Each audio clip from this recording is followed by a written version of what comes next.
আসসালামু আলাইকুম বন্ধুরা, আপনারা দেখছেন বড়লোক বাড়ির ছোট বউ গল্পের ১৫০তম এপিসোড।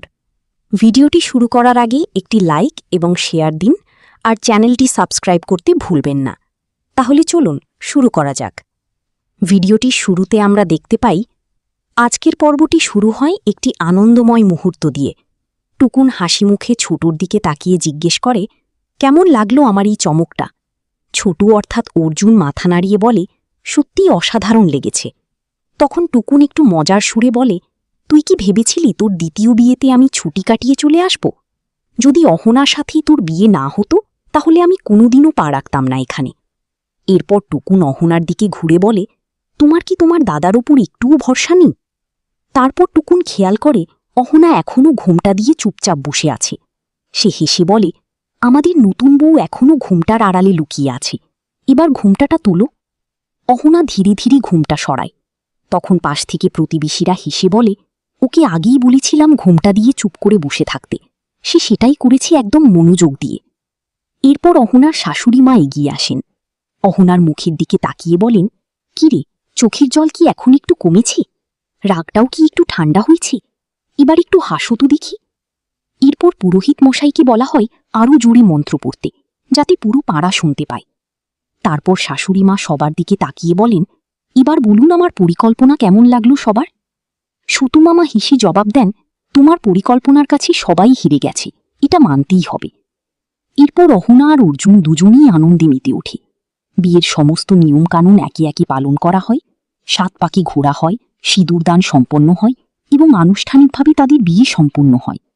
প্রতিবেশীরা আনন্দে বলে ওঠে, আজকে রাতে কেউ ঘুমাবে না, সবাই মিলে উৎসব করব।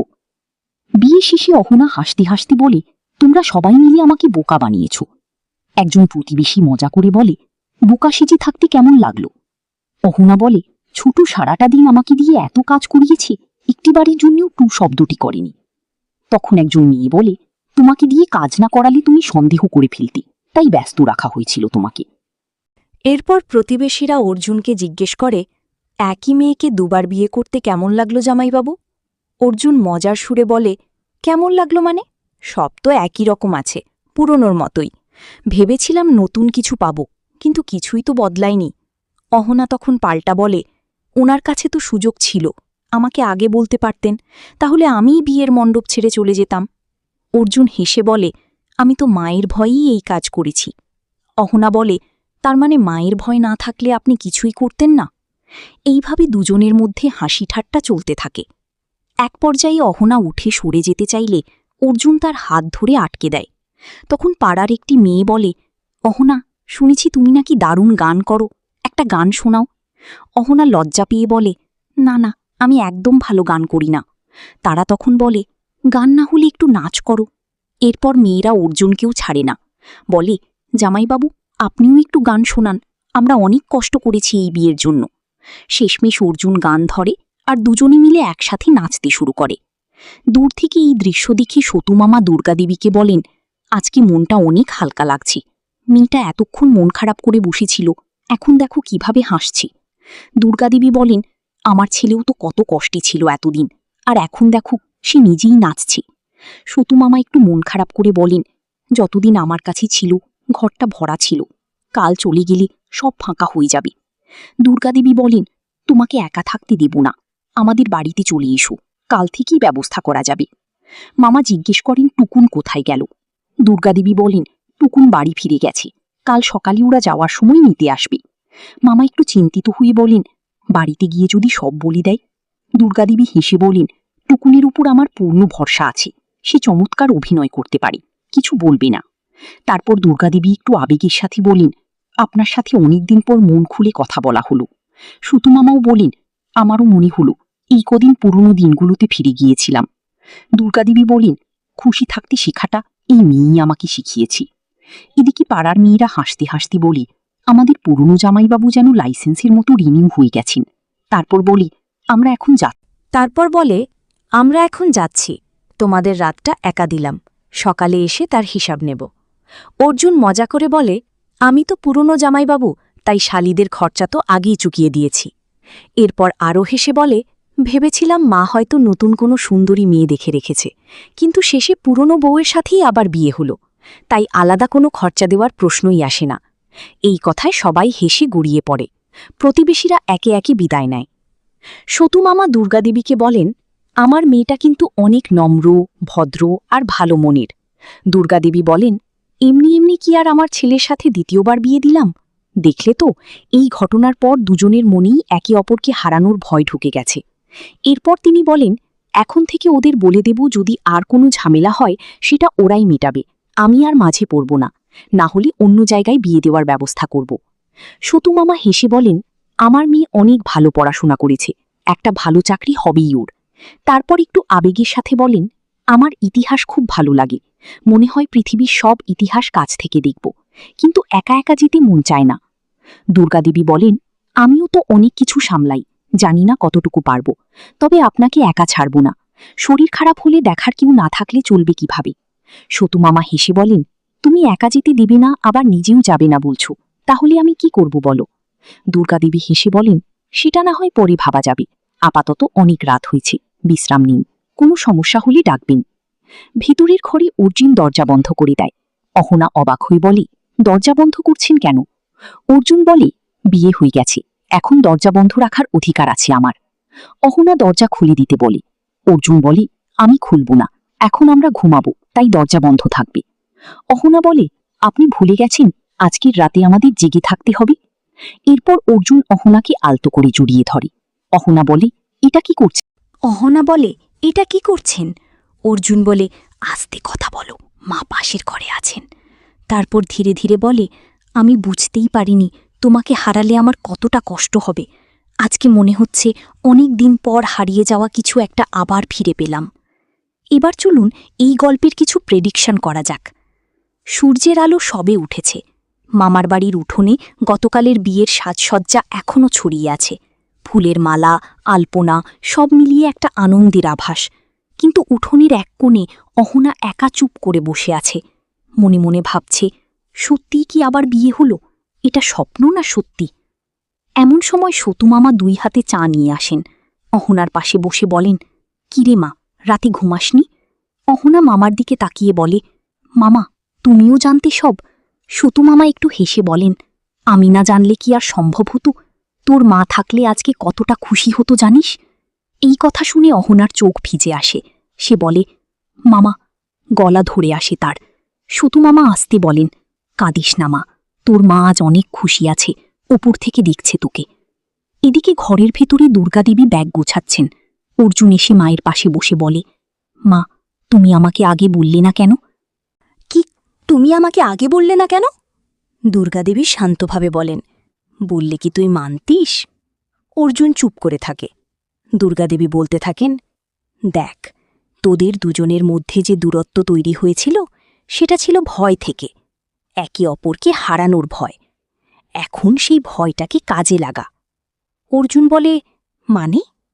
দুর্গাদেবী বলেন, মানে হলো এবার থেকে কোনো ঝামেলা হলে আমি নই, তোরা দুজন মিলে সামলাবি, বুঝলি? অর্জুন মুচকি হেসে বলে, বুঝলাম মা, কিন্তু মা, সতুমামাকে একা রেখে যেতে মন চাইছে না। দুর্গাদেবী একটু থামেন, মুখে হালকা লাল আভা আসে।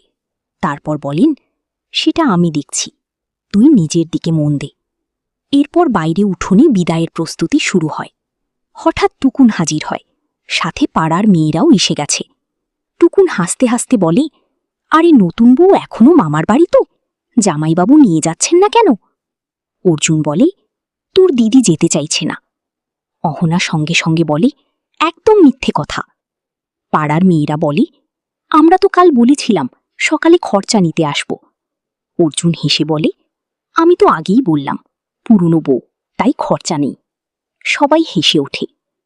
এরপর অহনা মামার দিকে তাকায়, চোখ ভারী হয়ে আসে, বলে, মামা। সতুমামা আসতে বলেন, যা মা, এটাই তোর আসল ঘর, মাঝে মাঝে আসবি। অহনা আর থাকতে পারে না, মামাকে জড়িয়ে ধরে। পাড়ার সবার চোখেও জল চলে আসে। টুকুন কান্না লুকাতে গিয়ে বলে, আরে এটা বিদায় না, আমরা তো কালকেই আবার যাব ওদের বাড়িতে। এই কথায় সবাই হেসে ওঠে, পরিবেশটা হালকা হয়। এদিকে সবাই যখন গাড়িতে উঠছে, সতুমামা একা উঠোনে দাঁড়িয়ে আছেন। দুর্গাদেবী পাশে এসে দাঁড়ান, বলেন, কি ভাবছেন? সতুমামা বলেন, ভাবছি এই বাড়িটা এখন কতটা ফাঁকা লাগবে। দুর্গাদেবী বলেন, আপনি বলেছিলেন না একা কোথাও যেতে ইচ্ছে করে না? সতুমামা তার দিকে তাকিয়ে বলেন, হ্যাঁ। দুর্গাদেবী বলেন, তাহলে একা থাকবেন কেন? আমাদের বাড়ি অনেক বড় বাড়ি, একটা মানুষের জায়গা হবেই। সতুমামা অবাক হয়ে বলেন, আপনি সত্যি বলছেন? দুর্গাদেবী হেঁটে চলে যেতে যেতে বলেন, আমি মিথ্যে বলি না। সতুমামা একা দাঁড়িয়ে হাসেন। এই প্রথম নিজের জন্য হাসেন তিনি। গাড়ি চলতে শুরু করে। অহনা জানালার দিকে তাকিয়ে বসে আছে। অর্জুন জিজ্ঞেস করে, কি দেখছ? অহনা বলে, ভাবছি। অর্জুন বলে, কি ভাবছ? অহনা একটু রাগের সুরে বলে, আপনি সত্যিই মায়ের ভয়ে বিয়ে করেছেন? অর্জুন হেসে বলে, হ্যাঁ, তবে মায়ের ভয়ের পাশাপাশি তোমার টানও একটু ছিল। অহনা বলে, একটু? অর্জুন বলে, ঠিক আছে, অনেকটা। অহনা হেসে ফেলে। অর্জুন তার হাত ধরে আসতে বলে, এবার কিন্তু আর দ্বিতীয়বার বিয়ের সুযোগ দেব না। অহনা বলে, কেন? মা যদি আবার প্ল্যান করেন? অর্জুন হেসে বলে, তৃতীয়বার বিয়ে করা যায় না। দুজনে একসাথে হেসে ওঠে। গাড়ি এগিয়ে চলে নতুন জীবনের দিকে। নতুন বাড়ির সামনে গাড়ি থামে। অহনা বাইরে দাঁড়িয়ে বাড়িটার দিকে তাকায়। মনে মনে ভাবে, নতুন বউ হিসেবে আসিনি, পুরনো বউ হয়েই ফিরে এলাম। তবুও মনে হচ্ছে সবকিছু নতুন। অর্জুন দরজা খুলে বলে, এসো। অহনা একটু হেসে ভেতরে পা রাখে। দরজা বন্ধ হয়। আজকের পর্ব এখানেই শেষ হয়। এইভাবেই আজকের পর্বের সমাপ্তি ঘটে। পর্বটি যদি ভালো লেগে থাকে তাহলে একটি লাইক ও শেয়ার করতে ভুলবেন না। আর আমাদের চ্যানেলটি এখনও সাবস্ক্রাইব না করে থাকলে এখনই করে নিন। পরবর্তী পর্বের জন্য আমাদের সাথেই থাকুন। ধন্যবাদ। আসসালামু আলাইকুম বন্ধুরা, আপনারা দেখছেন বড়লোক বাড়ির ছোট বউ গল্পের ১৫০তম এপিসোড। ভিডিওটি শুরু করার আগে একটি লাইক এবং শেয়ার দিন, আর চ্যানেলটি সাবস্ক্রাইব করতে ভুলবেন না। তাহলে চলুন শুরু করা যাক। ভিডিওটি শুরুতে আমরা দেখতে পাই, আজকের পর্বটি শুরু হয় একটি আনন্দময় মুহূর্ত দিয়ে। টুকুন হাসি মুখে ছোটুর দিকে তাকিয়ে জিজ্ঞেস করে, কেমন লাগলো আমার এই চমকটা? ছোটু অর্থাৎ অর্জুন মাথা নাড়িয়ে বলে, সত্যিই অসাধারণ লেগেছে। তখন টুকুন একটু মজার সুরে বলে, তুই কি ভেবেছিলি তোর দ্বিতীয় বিয়েতে আমি ছুটি কাটিয়ে চলে আসব? যদি অহনার সাথেই তোর বিয়ে না হতো তাহলে আমি কোনোদিনও পা রাখতাম না এখানে। এরপর টুকুন অহনার দিকে ঘুরে বলে, তোমার কি তোমার দাদার ওপর একটুও ভরসা নেই? তারপর টুকুন খেয়াল করে অহনা এখনও ঘোমটা দিয়ে চুপচাপ বসে আছে। সে হেসে বলে, আমাদের নতুন বউ এখনও ঘোমটার আড়ালে লুকিয়ে আছে, এবার ঘোমটাটা তোলো। অহনা ধীরে ধীরে ঘোমটা সরায়। তখন পাশ থেকে প্রতিবেশীরা হেসে বলে, ওকে আগেই বলেছিলাম ঘোমটা দিয়ে চুপ করে বসে থাকতে, সে সেটাই করেছে একদম মনোযোগ দিয়ে। এরপর অহনার শাশুড়ি মা এগিয়ে আসেন। অহনার মুখের দিকে তাকিয়ে বলেন, কিরে, চোখের জল কি এখন একটু কমেছে? রাগটাও কি একটু ঠান্ডা হয়েছে? এবার একটু হাসো তো দেখি। এরপর পুরোহিত মশাইকে বলা হয় আরও জোরে মন্ত্র পড়তে, যাতে পুরো পাড়া শুনতে পায়। তারপর শাশুড়ি মা সবার দিকে তাকিয়ে বলেন, এবার বলুন আমার পরিকল্পনা কেমন লাগলো সবার? সতুমামা হেসে জবাব দেন, তোমার পরিকল্পনার কাছে সবাই হেরে গেছে, এটা মানতেই হবে। এরপর অহনা আর অর্জুন দুজনেই আনন্দে মেতে ওঠে। বিয়ের সমস্ত নিয়মকানুন একে একে পালন করা হয়, ৭ পাকে ঘোরা হয়, সিঁদুরদান সম্পন্ন হয় এবং আনুষ্ঠানিকভাবে তাদের বিয়ে সম্পন্ন হয়। প্রতিবেশীরা আনন্দে বলে ওঠে, আজকে রাতে কেউ ঘুমাবে না, সবাই মিলে উৎসব করব। বিয়ে শেষে অহনা হাসতে হাসতে বলে, তোমরা সবাই মিলে আমাকে বোকা বানিয়েছ। একজন প্রতিবেশী মজা করে বলে, বোকা সেজে থাকতে কেমন লাগলো? অহনা বলে, ছোট সারাটা দিন আমাকে দিয়ে এত কাজ করিয়েছে, একটিবারের জন্যও টু শব্দটি করেনি। তখন একজন মেয়ে বলে, তোমাকে দিয়ে কাজ না করালে তুমি সন্দেহ করে ফেলতে, তাই ব্যস্ত রাখা হয়েছিল তোমাকে। এরপর প্রতিবেশীরা অর্জুনকে জিজ্ঞেস করে, একই মেয়েকে দুবার বিয়ে করতে কেমন লাগলো জামাইবাবু? অর্জুন মজার সুরে বলে, কেমন লাগলো মানে? সব তো একই রকম আছে, পুরনোর মতোই। ভেবেছিলাম নতুন কিছু পাব, কিন্তু কিছুই তো বদলায়নি। অহনা তখন পাল্টা বলে, ওনার কাছে তো সুযোগ ছিল, আমাকে আগে বলতে পারতেন, তাহলে আমিই বিয়ের মণ্ডপ ছেড়ে চলে যেতাম। অর্জুন হেসে বলে, আমি তো মায়ের ভয়েই এই কাজ করেছি। অহনা বলে, তার মানে মায়ের ভয় না থাকলে আপনি কিছুই করতেন না? এইভাবে দুজনের মধ্যে হাসি ঠাট্টা চলতে থাকে। এক পর্যায়ে অহনা উঠে সরে যেতে চাইলে অর্জুন তার হাত ধরে আটকে দেয়। তখন পাড়ার একটি মেয়ে বলে, অহনা, শুনেছি তুমি নাকি দারুণ গান করো, একটা গান শোনাও। অহনা লজ্জা পেয়ে বলে, না না, আমি একদম ভালো গান করি না। তারা তখন বলে, গান না হলে একটু নাচ করো। এরপর মেয়েরা অর্জুনকেও ছাড়ে না, বলে, জামাইবাবু, আপনিও একটু গান শোনান, আমরা অনেক কষ্ট করেছি এই বিয়ের জন্য। শেষমেশ অর্জুন গান ধরে আর দুজনে মিলে একসাথে নাচতে শুরু করে। দূর থেকে এই দৃশ্য দেখে সতুমামা দুর্গাদেবীকে বলেন, আজকে মনটা অনেক হালকা লাগছে। মেয়েটা এতক্ষণ মন খারাপ করে বসেছিল, এখন দেখো কিভাবে হাসছে।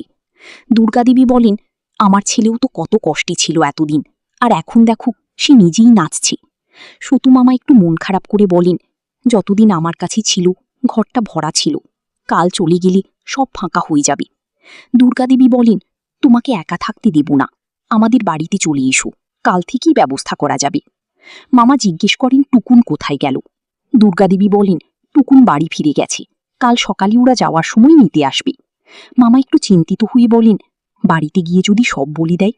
দুর্গাদেবী হেসে বলেন, টুকুনের উপর আমার পূর্ণ ভরসা আছে, সে চমৎকার অভিনয় করতে পারে, কিছু বলবে না। তারপর দুর্গাদেবী একটু আবেগের সাথে বলেন, আপনার সাথে অনেকদিন পর মন খুলে কথা বলা হলো। সুতুমামাও বলেন, আমারও মনে হলো এই কদিন পুরনো দিনগুলোতে ফিরে গিয়েছিলাম। দুর্গাদেবী বলেন, খুশি থাকতে শেখাটা এই মেয়েই আমাকে শিখিয়েছি। এদিকে পাড়ার মেয়েরা হাসতে হাসতে বলে, আমাদের পুরনো জামাইবাবু যেন লাইসেন্সের মতো রিনিউ হয়ে গেছেন। তারপর বলে, আমরা এখন যাচ্ছি, তোমাদের রাতটা একা দিলাম, সকালে এসে তার হিসাব নেব।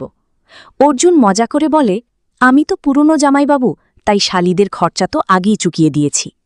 এরপর আরও হেসে বলে, ভেবেছিলাম মা হয়তো নতুন কোনো সুন্দরী মেয়ে দেখে রেখেছে, কিন্তু শেষে পুরনো বউয়ের সাথেই আবার বিয়ে হলো, তাই আলাদা কোনো খরচা দেওয়ার প্রশ্নই আসে না। এই কথায় সবাই হেসে গড়িয়ে পড়ে। প্রতিবেশীরা একে একে বিদায় নেয়। সতুমামা দুর্গাদেবীকে বলেন, আমার মেয়েটা কিন্তু অনেক নম্র, ভদ্র আর ভালো মনের। দুর্গাদেবী বলেন, এমনি এমনি কি আর আমার ছেলের সাথে দ্বিতীয়বার বিয়ে দিলাম? দেখলে তো, এই ঘটনার পর দুজনের মনেই একে অপরকে হারানোর ভয় ঢুকে গেছে। এরপর তিনি বলেন, এখন থেকে ওদের বলে দেব, যদি আর কোনো ঝামেলা হয় সেটা ওরাই মেটাবে, আমি আর মাঝে পড়ব না, না হলে অন্য জায়গায় বিয়ে দেওয়ার ব্যবস্থা করব। সতুমামা হেসে বলেন, আমার মেয়ে অনেক ভালো পড়াশোনা করেছে, একটা ভালো চাকরি হবেই ওর। তারপর একটু আবেগের সাথে বলেন, আমার ইতিহাস খুব ভালো লাগে, মনে হয় পৃথিবীর সব ইতিহাস কাছ থেকে দেখব, কিন্তু একা একা যেতে মন চায় না। দুর্গাদেবী বলেন, আমিও তো অনেক কিছু সামলাই, জানি না কতটুকু পারব, তবে আপনাকে একা ছাড়ব না। শরীর খারাপ হলে দেখার কেউ না থাকলে চলবে কিভাবে? সতুমামা হেসে বলেন, তুমি একা যেতে দেবে না, আবার নিজেও যাবে না বলছো, তাহলে আমি কি করব বলো? দুর্গাদেবী হেসে বলেন, সেটা না হয় পরে ভাবা যাবে, আপাতত অনেক রাত হয়েছে, বিশ্রাম নিন, কোনো সমস্যা হলে ডাকবেন। ভিতরের ঘরে অর্জুন দরজা বন্ধ করে দেয়। অহনা অবাক হয়ে বলে, দরজা বন্ধ করছেন কেন? অর্জুন বলে, বিয়ে হয়ে গেছে, এখন দরজা বন্ধ রাখার অধিকার আছে আমার। অহনা দরজা খুলে দিতে বলে। অর্জুন বলে, আমি খুলব না, এখন আমরা ঘুমাবো, তাই দরজা বন্ধ থাকবে।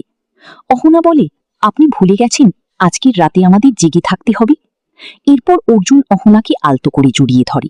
অহনা বলে, এটা কি করছেন? অর্জুন বলে, আস্তে কথা বলো, মা পাশের ঘরে আছেন। তারপর ধীরে ধীরে বলে, আমি বুঝতেই পারিনি তোমাকে হারালে আমার কতটা কষ্ট হবে। আজকে মনে হচ্ছে অনেক দিন পর হারিয়ে যাওয়া কিছু একটা আবার ফিরে পেলাম। এবার চলুন এই গল্পের কিছু প্রেডিকশন করা যাক। সূর্যের আলো সবে উঠেছে। মামার বাড়ির উঠোনে গতকালের বিয়ের সাজসজ্জা এখনও ছড়িয়ে আছে, ফুলের মালা, আলপনা সব মিলিয়ে একটা আনন্দের আভাস। কিন্তু উঠোনের এক কোণে অহনা একা চুপ করে বসে আছে, মনে মনে ভাবছে, সত্যিই কি আবার বিয়ে হলো? এটা স্বপ্ন না সত্যি? এমন সময় সতুমামা 2 হাতে চা নিয়ে আসেন। অহনার পাশে বসে বলেন, কিরে মা, রাতে ঘুমাসনি? অহনা মামার দিকে তাকিয়ে বলে, মামা, তুমিও জানতে সব? সতুমামা একটু হেসে বলেন, আমি না জানলে কি আর সম্ভব হতো? তোর মা থাকলে আজকে কতটা খুশি হতো জানিস? এই কথা শুনে অহনার চোখ ভিজে আসে। সে বলে, মামা। গলা ধরে আসে তার। সতুমামা আসতে বলেন, কাঁদিস না মা, তোর মা আজ অনেক খুশি আছে, ওপর থেকে দেখছে তোকে। এদিকে ঘরের ভেতরে দুর্গাদেবী ব্যাগ গোছাচ্ছেন। অর্জুন এসে মায়ের পাশে বসে বলে, মা, তুমি আমাকে আগে বললে না কেন?